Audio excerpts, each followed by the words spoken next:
You understand? 2. Two. Good. Yes. The emergency department at St. Catherine Medical Center never truly slept. Even at 6 o'clock on a rainy Monday morning, ambulances rolled in one after another, monitors beeped endlessly, and exhausted doctors rushed between trauma rooms with barely enough time to catch their breath.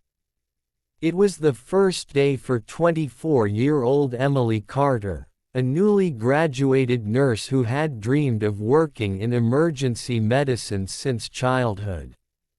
Wearing a neatly pressed navy blue uniform and a badge that still looked brand new, she stepped through the hospital doors with equal parts excitement and nervousness.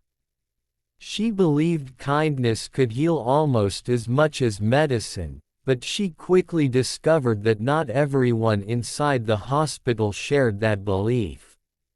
Several veteran nurses glanced at the rookie and exchanged amused smiles. One of them, Karen Mitchell, had spent nearly 15 years in the emergency department and enjoyed reminding newcomers that experience mattered more than enthusiasm. "Another fresh graduate," she muttered. "Let's see how long this one lasts." Throughout the morning Emily worked tirelessly, helping elderly patients, comforting frightened children, and volunteering for every task no one else wanted. Instead of earning respect, her cheerful attitude only irritated Karen and 2 other nurses, Melissa and Diane, who decided the rookie needed to be put in her place. During lunch they noticed a familiar name on the afternoon patient board: Chief Petty Officer Daniel Brooks, retired Navy SEAL. Daniel had survived countless combat missions before an explosion during his final deployment permanently damaged his hearing. Though completely deaf, he had become an inspirational speaker and rehabilitation advocate after leaving the military. Unfortunately, many hospital employees assumed communication with him would be difficult because he refused to speak and relied entirely on American Sign Language. Karen smirked. "Perfect," she whispered. "Let's send our little rookie to handle him. She'll embarrass herself in 5 minutes." The other nurses laughed quietly. They intentionally neglected to mention that Daniel communicated only through sign language and casually assigned Emily to his room. "Trauma Room 7, Karen said with a fake smile. "Mr. Brooks is waiting. Good luck." Emily thanked her politely, picked up the patient's chart, and walked confidently toward Room 7. Inside sat a broad-shouldered man in his early 40s with closely cropped hair and the unmistakable posture of someone who had spent years in the military. A faded Navy SEAL trident tattoo covered part of his forearm, and a scar stretched across one side of his face. He looked up as Emily entered.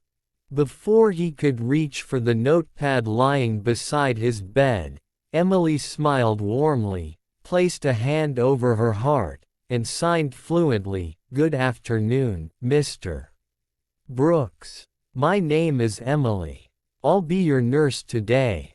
It's an honor to meet you." Daniel blinked in surprise. For a brief second he wondered whether he had imagined it. Then Emily continued signing naturally, asking about his pain level, explaining every procedure before touching him, and making friendly conversation as effortlessly as if they had known each other for years. Outside the room, Karen, Melissa, and Diane watched through the observation window, expecting awkward confusion and panic. Instead, they saw Daniel laugh for the first time since arriving at the hospital. His serious expression softened as he signed back with remarkable speed. Emily answered every question without hesitation. The three nurses stared in disbelief. "No way," Melissa whispered. "She knows sign language." Karen frowned. "Nobody told me that." What none of them knew was that Emily's younger brother had been born profoundly deaf. She had learned American Sign Language before she was 10 years old and continued practicing it every day. To her, signing wasn't a special skill, it was simply another language spoken with the hands instead of the voice. Daniel quickly realized this young nurse wasn't communicating out of obligation, she genuinely respected his world. Before leaving the room, Emily signed, "If you need anything at all, press the call button. I promise I'll come." Daniel smiled and replied, "Thank you for treating me like a person instead of a problem." Those words lingered in Emily's mind long after she left the room. She had no idea that several hospital executives had quietly entered the hallway and witnessed the entire interaction. They also noticed something else. While other staff members had avoided Daniel because communicating with him required extra effort, the rookie nurse had made him feel seen, heard, and respected without anyone telling her to do so. By the end of the day, the prank meant to humiliate Emily had completely backfired. Instead of embarrassing herself, she had earned the admiration of one of the hospital's most respected patients, and unknowingly set in motion events that would change not only her own career but the entire culture of St. Catherine Medical Center forever.